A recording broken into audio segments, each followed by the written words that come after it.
Well, I've never worked at Apple, and I'm allowed on campus. They don't send my phone calls. I don't get invited to the event.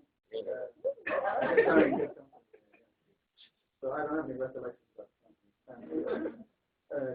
I did enjoy the iPhone introduction a couple of years ago. I thought there was a real sense of history there.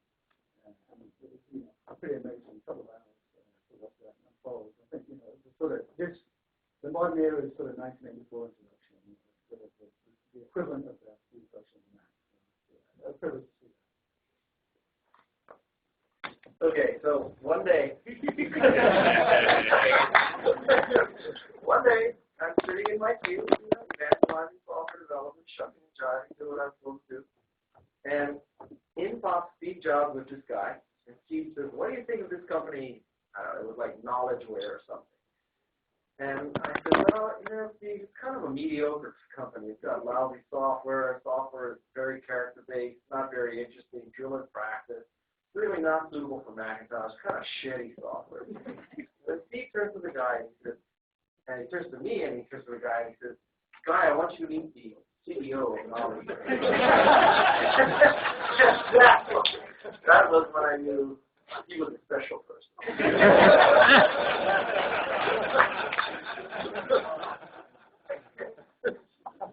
I have another very funny story to share, which is a friend of mine, Dan Cochran, was around, and he was asked by Steve Jobs one day, but they were waiting. He knew that this day was going to be the day that Apple was going to announce a new CEO. It turned out to be John Scully, that nobody knew yet.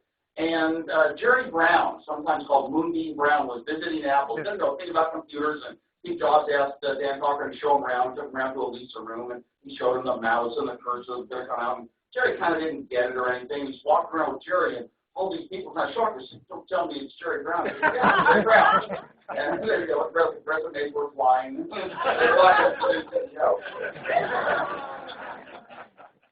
Right, yes, sir, right there. Question for Guy. Do you have was there a particular software developer you were proselytizing to where you felt it was a big win that you got them? Or was there one in particular that thought you were some sort of cancer that you had to, Well, the software developers that hated me the most, start that way, were Ashton Tate, Lotus, and Microsoft. And I'm quite proud of that. and frankly, probably one of my favorite software developers ever was Charlie Jackson and Silicon Beach Software. Because, it was obvious you're supposed to kiss up to Lotus and kiss up to Ashton Tate and kiss up to all those people. But, it was the two guys in the garage who were just fell in love with Macintosh, didn't crank any spreadsheet, just wanted to create cool software, Silicon Beach software, that kind of stuff. Cassidy and Green did some cool stuff. And those are the people that I love. So those are my favorite kind of companies to deal with. The other people, when the CEO of Lotus wanted a parallel cable to go between a Lisa and a Macintosh, he called up Steve Jobs, called me up to get this cable FedEx to him. And so I've never forgiven Lotus for that.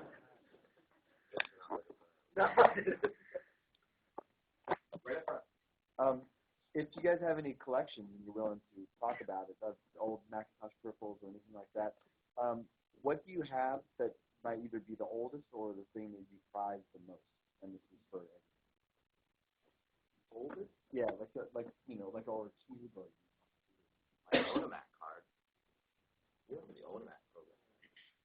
I hate to tell you, whenever I get a new Mac, I use it for about 6 or 9 months, and then I feel like it's grading and it's slowing down, and I sell it and I buy a new one because I don't want to debug it. That's why I have a plant obsolescence plan. I know. So the guy with the 6,000 square feet of music thing, I'm the antithesis of that. I could keep that back to fly. I don't have very much sentimental value for that stuff. I do have one laptop that's signed by Tony Hawk. That one, the screen's cracked. It cost more than the screen, but I have one signed by Tony Hawk. Which, incidentally, I'll tell you another funny story. I never had a problem getting through airport security with that computer. They would just say, wow, Tony Hawk signed this. Clearly, you're not a terrorist. No taking off shoes, nothing. I mean, Yeah, for me, a great sentimental paper is Cube. I just love that Cube so much. I used it in my main home machine. The 20th anniversary Mac this time, I loved showing those off friends in my class, and the sound system was so good. Now, as another sentimental thing, we did advertisement where Yao Ming had the new small 13-inch computer and had the 17-inch. So I bought one of the small ones, went to a basketball game, and got Yao Ming to sign it for me. No Apple One? Oh yeah. How many? No, I don't have that many. I don't collect most of the old stuff. I'm like Guy. I move on to the new computer and pretty much find needy people that can use the others. we just moved to a new house after living in the old place for 18 years. So I had to, go through everything and make decisions about what was yours. And probably the dearest thing was my original Apple II serial number 1709. There's no way I could get rid of that. Also the keys, I kept my keys because I love this. But I did throw out like all my original Apple II peripheral cards. I had like about 2 dozen of them ahead of the same time. I really gonna ever don't want to be burdened by those. And I threw out about maybe half of what I had, but a lot of them are. I kept one of the original iMacs, kept the Cube. My silent type printer, which was the first product I developed for Apple, that's way too dear to get rid of. Can I ask Andy a question? Yeah. Do you think we should have licensed the Macintosh OS? Well, it depends on when. Sure, from